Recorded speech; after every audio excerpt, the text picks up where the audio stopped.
Weddings are meant to be the happiest day of our lives, but sometimes fate has other plans. In rare and truly disturbing cases, what should be a joyful occasion turns into a nightmare, leaving guests traumatized, families shattered, and headlines that no one ever forgets. These are not just tragedies. They're chilling reminders that even on the most beautiful days, horror can strike without warning.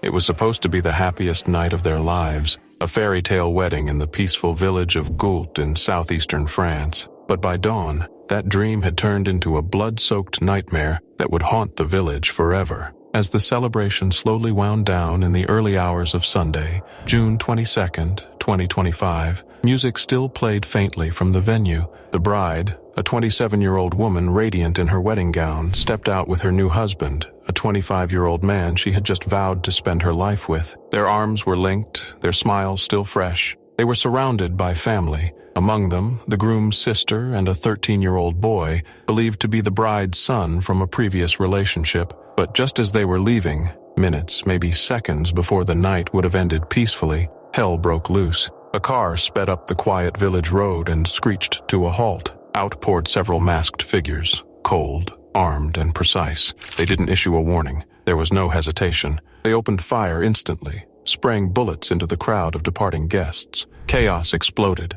The stillness of the village was shattered by the crack of gunshots and the screams of the wounded. The bride was hit multiple times, her body collapsing in front of the car. Her wedding dress, once a symbol of joy, became soaked in blood. Her husband was struck in the chest, bleeding heavily. The boy in the car was also shot, suffering critical injuries. The groom's sister was hit too, caught in the madness. In a last, desperate act of survival, the wounded groom managed to climb behind the wheel of the car. As he tried to flee the scene with his injured loved ones, he slammed the vehicle into one of the gunmen. The masked attacker was crushed and killed, his body left mangled in the street beside the bride's. By the time police arrived, the gunman had vanished into the night, leaving behind a trail of death and horror. The bride and the attacker were both declared dead at the scene. The groom, his sister, and the 13-year-old boy were rushed to nearby hospitals in critical condition. Shock rippled through the quiet community. Residents looked on in disbelief. Locals who had attended the wedding struggled to comprehend what they had witnessed,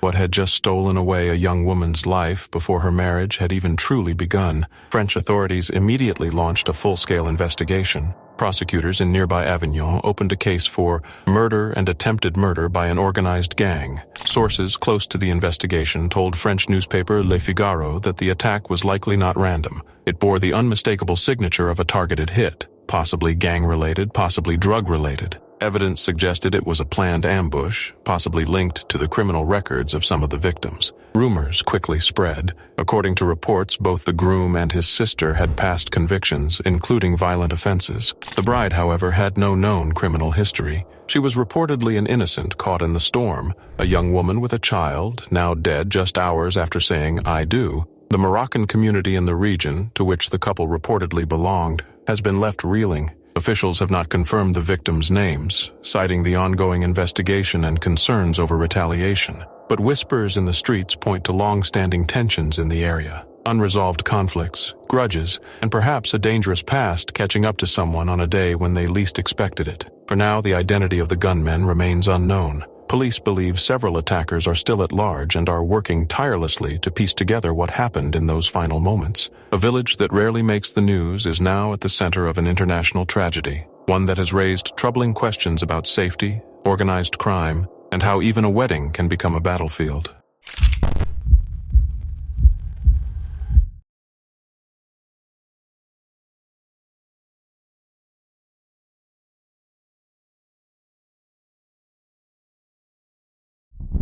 On September 27, 2023, the Al-Haytham Wedding Hall on the edge of Qaraqosh in Iraq's northern Nineveh province was filled with celebration. It began as the bride and groom stepped onto the dance floor for their slow dance. Guests cheered, cameras flashed, fireworks erupted from the floor, an indoor display meant to dazzle. Instead, it brought chaos. Sparks shot up, striking the ornate ceiling. Within seconds, the chandelier ignited. Then came the flames. At first, disbelief, then panic. Burning debris rained down as the plastic ceiling, made from cheap, highly flammable panels, went up in flames. Thick smoke filled the air. Screams replaced the music. Rania Wad, 17, said, The fireworks started to climb to the ceiling. The whole hall went up in flames. Her hand was burned, but she survived. Others weren't so lucky. The bride and groom made it out, but not unscathed. Both suffered burns. The bride lost her entire family, 3 brothers, uncles, young cousins. The groom lost his mother. One survivor said,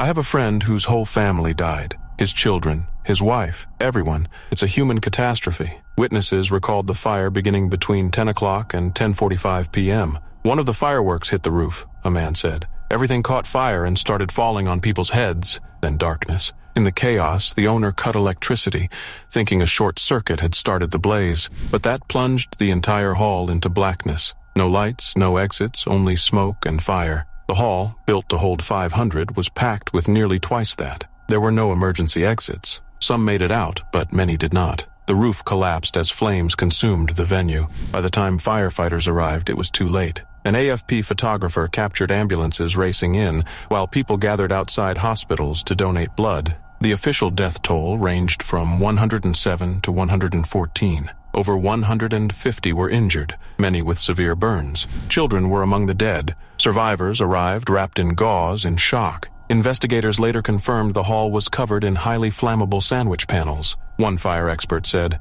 "These fires are completely avoidable, but no one ever thinks about it until it's too late." The Iraqi Interior Minister called it 100% accidental, caused by fireworks. But the lack of safety protocols, emergency exits, and use of dangerous materials made it far worse. 14 people were arrested, including the hall owner and those who lit the fireworks. Several local officials were fired. The Prime Minister called for the harshest punishments. 3 days of national mourning followed. Qaraqosh, once Iraq's largest Christian town, had only recently begun to rebuild after ISIS overran it in 2014. Now, it was burying entire families. Outside the morgue, mothers wept. Grandparents clutched photos. "I'm waiting for the bodies of my daughter and 3 grandchildren," said Mariam Kedr. One man managed to save his grandson, but lost his wife in the chaos. And through it all, the bride and groom stood among the ruins, their faces burned, their spirits shattered. This wasn't just a tragic accident. It was a human failure, born of negligence, greed,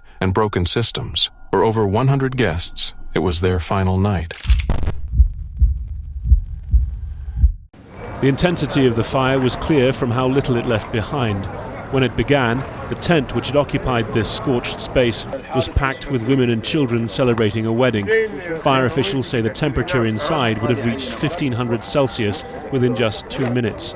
It was supposed to be a celebration, pure joy beneath a starlit sky, a wedding night in Oyun, Kuwait. Laughter echoed from within a sprawling white tent where women and children danced, clapped, and celebrated the union of 2 hearts. The scent of perfume and roasted lamb filled the air. Music played. Smiles beamed. But within moments, those smiles turned to screams. On the evening of August 15th, 2009, the joy inside that wedding tent was shattered by flames that came from nowhere and consumed everything in their path. The fire tore through the tent with terrifying speed. It had only one exit, no safety precautions, no chance for escape. Within just 3 minutes, the structure was engulfed. People trapped inside clawed at the fabric walls. Mothers screamed for their children. Guests rushed to help, only to be forced back by the unbearable heat. The temperature inside reportedly reached over 500 degrees Celsius. The smoke was thick. The fire was absolute. When it was over, all that remained was twisted metal and ash,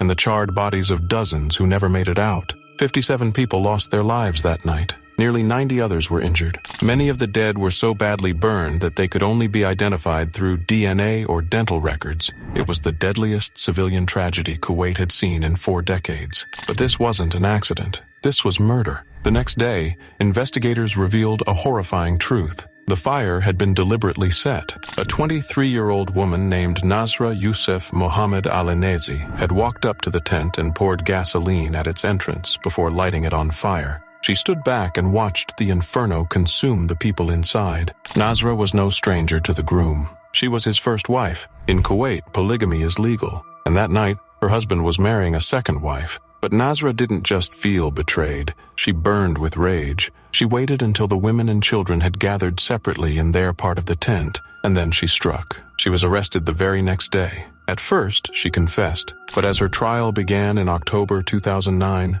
she changed her story. She claimed the confession had been forced, that she'd been threatened in prison. She said she had suffered mental disorders since childhood. Then she claimed she hadn't used gasoline at all, only cursed water as part of a black magic ritual. She insisted it hadn't been arson, not murder, not revenge, just misunderstood superstition. The court didn't buy it. Her own husband testified against her. So did the maid who'd witnessed her rage. After months of proceedings and psychiatric evaluations, Nasra was found guilty in March 2010 on 57 counts of premeditated murder and starting a fire with intent to kill. She was sentenced to death. 7 years passed. And on January 25, 2017, Nasra Youssef Mohammed Al-Enedzi was hanged at Central Prison in Kuwait. Hers was one of 7 executions carried out that day. But for the families of the victims, it did little to erase the agony she left behind. That night in Oyun still burns in memory, a night that was meant to mark the beginning of a beautiful new chapter for one couple, but ended in smoke, screams, and staggering loss. A celebration twisted into an act of vengeance so cruel, so absolute, that even time cannot soften its horror. A wedding is supposed to bring people together. This one tore families apart forever.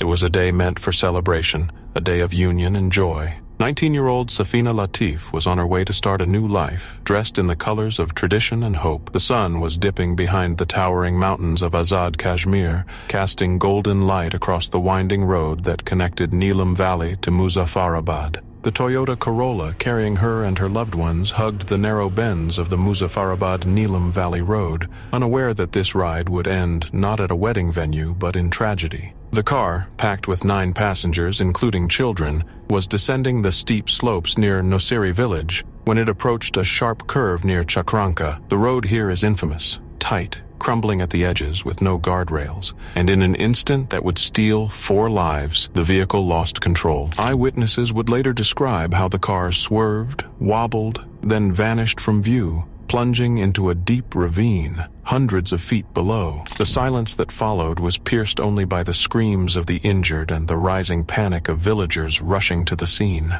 When rescue teams arrived, the wreckage was barely recognizable. The twisted frame of the car lay crushed against the rocks. 4 passengers were already gone. Among them, the radiant bride, Safina, the driver, Nadim, son of Dulat Khan, Amina, wife of Muhammad Salim, and Shagufta, wife of Ayaz. Their journey had ended before it truly began. Inside the shattered vehicle were 5 others, miraculously clinging to life. The groom, 22-year-old Owais, was found dazed and bloodied. His wedding clothes were torn, his hands trembling as he cradled one of the children. The others were tiny, injured, crying. The youngest, just 6 months old. Aimal, age 2, Aima, 5, Insha, 6 months, and Noor, another 5-year-old. All rushed to the central hospital in Muzaffarabad, battered and traumatized. It was supposed to be the happiest day in Safina's life. Instead, her name joined the growing list of souls lost to the deadly roads of Azad Kashmir. These tragic crashes happen far too often.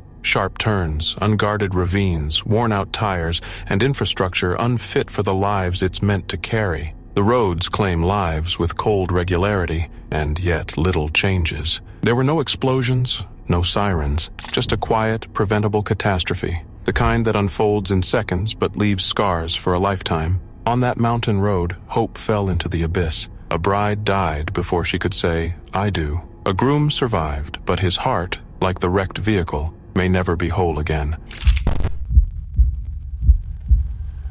It was supposed to be a moment of unity, an engagement ceremony in the quiet village of Bilge, nestled in Turkey's Mardin province. 2 families coming together, music in the air, smiles on faces. Nearly 200 guests gathered under one roof, a crowd of relatives, neighbors, and friends. The room was full, the lights glowing, but by the end of the night, that glow would be replaced with the stench of gunpowder, the sound of gunfire, and the anguished cries of survivors. May 4th, 2009. No one in Bilge would ever forget it. It started without warning. As the guests were being ushered into a large room to begin evening prayers, masked men stormed the gathering. They carried automatic rifles and grenades. In seconds, the celebration turned into a massacre. Grenades exploded, tearing through bodies and ceilings. Then came the gunfire, loud, relentless, merciless. People dropped to the floor. Some tried to flee. Others hid behind overturned tables or clutched their children, hoping the bullets would miss. It didn't matter. The assailants were precise, brutal, and they didn't stop. When the smoke cleared, the horror was almost too much to process. 44 lives had been taken in just 15 minutes. 6 of the dead were children. 16 were women. One entire family, 2 parents and 6 children between the ages of 3 and 12, were all found dead. The faces of many victims had been disfigured beyond recognition. Survivors would later describe the scene as something out of a nightmare. Bodies piled on the floor, blood running across the stone tiles, mothers cradling lifeless children. The bride, Sevgi Aypla Shelebi, was among the dead. So was her husband-to-be, Habib Ari, his sister, her father. Even the local cleric who came to bless the union was killed. 2 little girls only survived by hiding beneath the corpses of their loved ones, pretending to be dead. Outside the village, ambulances raced down the narrow roads as soldiers swarmed the area. The attackers had fled into the darkness, aided by the chaos and a sandstorm that clouded the roads. The military sealed off the village, hoping to trap whoever had turned a moment of love into one of the worst civilian massacres in modern Turkish history. At first, there were fears that a terrorist group like the PKK might be involved. But as investigators dug deeper, another theory emerged, darker and more personal. This was no random act of violence. This was a vendetta. A feud, buried for decades, had erupted over this engagement. The families involved were part of the same clan, members of the heavily armed village guard militia. Old resentments over tribal loyalties, weapons, and pride had bubbled to the surface. Some in the community described it as a twisted combination of honor, hatred, and tradition gone horribly wrong. The killers hadn't come from far away. They knew their victims. They targeted specific people. Some were cousins, some were siblings, and the Knights' Union, meant to heal and unify, had instead reignited a family war that spilled out in blood. The attack stunned the nation. State officials rushed to the village. Blood drives were held across Mardin. Funerals lasted for days. The entire country watched in disbelief as the death toll climbed and the names of the dead were read aloud. For the survivors, there were no answers, only questions. How could something so personal turn so monstrous? How could love spark such hatred? And how does a village recover when nearly every family has lost someone? In Bilge, the music stopped that night and never played again. What was meant to be the beginning of a life together ended with the silencing of 44 lives, stolen not by strangers, but by those they once called family.